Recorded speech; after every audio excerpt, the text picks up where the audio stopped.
The first conversation in the church courtyard was quiet.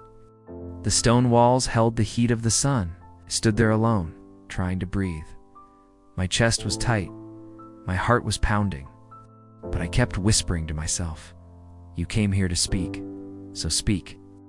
I could hear the service continuing behind me, but the words were muffled, far away like the world was shrinking. And all that existed was this one moment.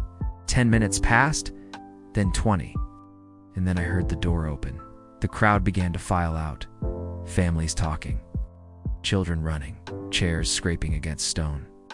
And there she was, Katalina, walking slowly beside her mother, graceful as ever, soft eyes, calm smile, white dress flowing just above her ankles. She looked like she didn't belong in this noisy world. She walked like time moved differently for her. I froze, but then she looked up, and her eyes met mine, just like that day in the supermarket. But this time, she didn't look away. She slowed down. Her mother kept walking ahead. Katalina paused near the edge of the stairs. It was just us. No shelves, no bodyguards, no noise, just breath and heartbeat. Walked toward her, step by step, each one louder than the last. And finally, I opened my mouth. "Hi." My voice cracked a little. I cleared my throat. "I think we've seen each other before, at Stop and Shop." She smiled. Not a fake smile, not a polite one. A real smile. One that felt like it belonged to the old version of me, the one who used to dream. Then she said, "Yes, I remember you." I didn't know what to say next. The words vanished. I just stood there, smiling like a fool. But she didn't walk away.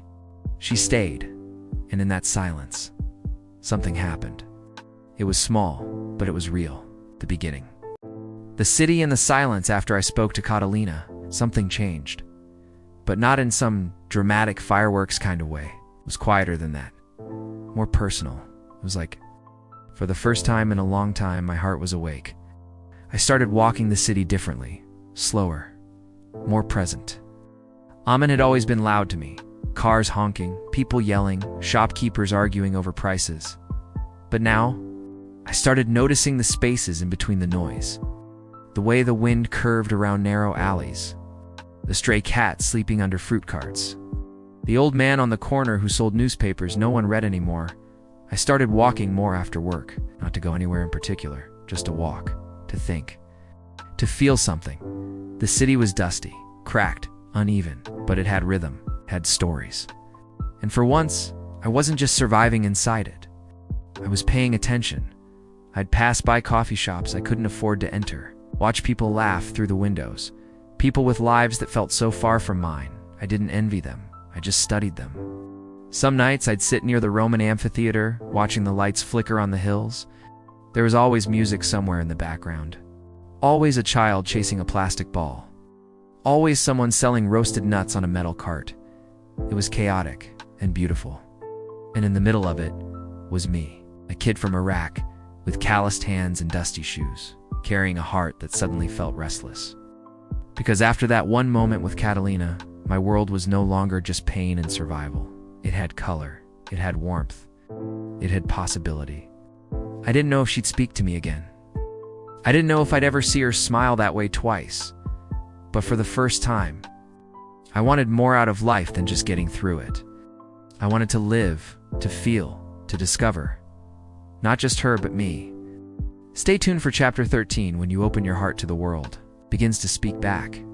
Chapter 13. The borrowed phone. A month passed after that first conversation. Katalina and I hadn't spoken again since that day outside the church.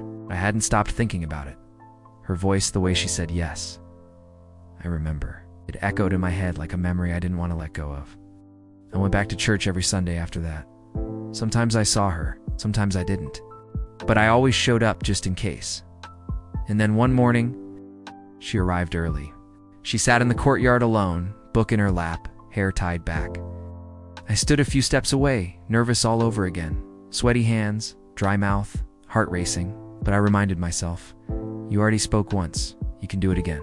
So I walked toward her slowly and said, "Hey, it's nice to see you again." She looked up, smiled and said, "You too, we talked." Small things. Easy things. Where she studied, where I worked, how long we'd both been coming to this church. She spoke with calm, clear words, the kind that made you want to listen. And then I asked the question, "It'd be okay if we stayed in touch?" She paused, then smiled again and nodded. "Sure. Do you have a phone?" And that's where the silence hit me. I pulled out my phone slowly. A tiny, scratched old Nokia 1100. Buttons worn down, screen slightly cracked, and to make things worse, it wasn't even mine. It was borrowed. I looked at her phone. A shiny, silver Nokia 8800. One of the most expensive phones at the time. Sleek, elegant, just like her. She held it gently in her hands like she'd never had to think twice about having something new. I felt small. Like I didn't belong in the same story as her. She didn't laugh. She didn't judge. She just took out her phone, smiled, and said, "What's your number?" I gave it to her, praying the SIM card wouldn't fall out, hoping the battery would last long enough to receive one message. And that was it. A few hours later, I got my first text from her. "Hi, it's Katalina." I must have read it 30 times.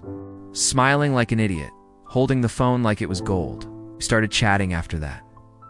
Little messages, simple things. And every Sunday after Mass, we'd walk together in the front yard of the church, side by side, just talking, laughing sometimes.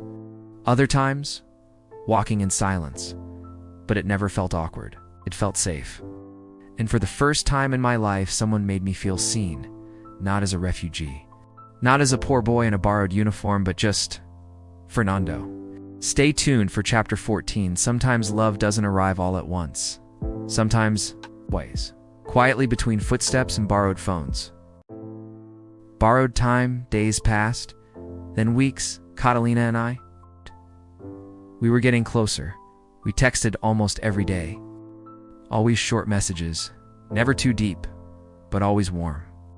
And every Sunday after church, we walked together, side by side, not holding hands, not touching, just walking. But those walks, they became the best part of my week. She asked about my life, not just where I worked, but how I felt. She noticed when I was tired. She listened when I didn't know how to say things the right way. Sometimes she made me laugh without even trying. And sometimes I caught her looking at me like I wasn't just a poor boy with borrowed shoes. Like I was something more. But the truth was always there. I hadn't told her everything. She didn't know how deep the poverty really went. She didn't know my family still had no answers from Australia. She didn't know my time in Jordan might end any day. Because one afternoon, after I left work and walked to the internet cafe, I checked the status of our refugee application. My hands went cold. My hands went cold. My stomach dropped. We were closer than ever to leaving, and I hadn't said a word to her. Not about Australia. Not about my fear of disappearing from her life without a goodbye. That night, I stood alone under a flickering streetlight, holding my cheap phone in my hand, thumb hovering over her name. I typed, "Can we talk after church this Sunday?" Then I deleted it. Typed again, "There's something I need to tell you." Deleted again. I just stood there, frozen, caught between love and leaving. I looked up at the night sky, wondering if she was doing the same. Wondering if she felt anything close to what I was feeling. Because this wasn't just a crush anymore. This was real. And real things, they come with consequences. I didn't sleep that night. I didn't reply to her message the next day and on Sunday. I didn't show up. Stay tuned for chapter 15. When the truth finally arrives, so does the risk of losing everything. This is a real life story, not fiction, not fantasy. It's a journey of love, survival, and faith in impossible moments. So if this story speaks to you, follow my journey here on TikTok. Not because I'm asking for attention, but because stories like this deserve to be heard. Chapter 15. The distance between us, some moments in life, don't break you all at once. They crack you quietly, piece by piece. It started with a conversation at home. My father walked into the room, tired, quiet. He didn't need to say much. We all felt it. Rent was rising again. Food prices were up, and we were barely holding on. He looked at me and said, "We have to move farther out. It's cheaper." I nodded. I didn't argue, because I knew. I knew the weight he carried. I knew what my mother was silently giving up. And I knew my brothers were too young to understand any of it, so I didn't say, please, we can't. Or what about the church? Because how could I explain that the only thing keeping me going was a girl I'd only spoken to a handful of times? I said nothing. I packed quietly. And when we moved, everything changed. We were no longer near downtown Ammon.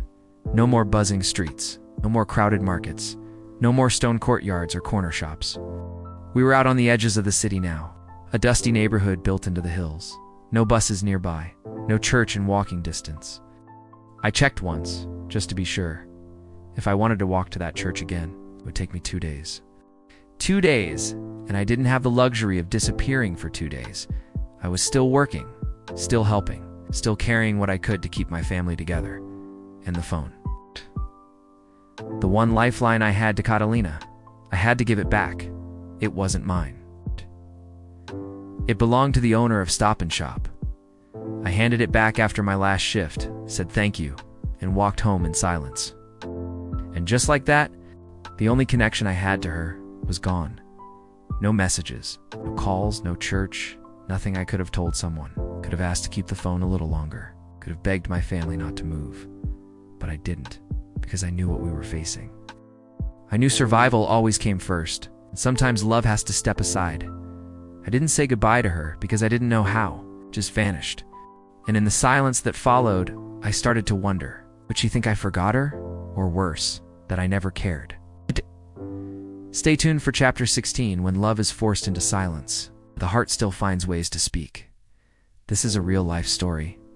Not fiction, not fantasy. It's a journey of love, survival, and faith in impossible moments. If this story speaks to you, follow my journey here on TikTok. Not because I'm chasing attention, but because stories like this deserve to be heard.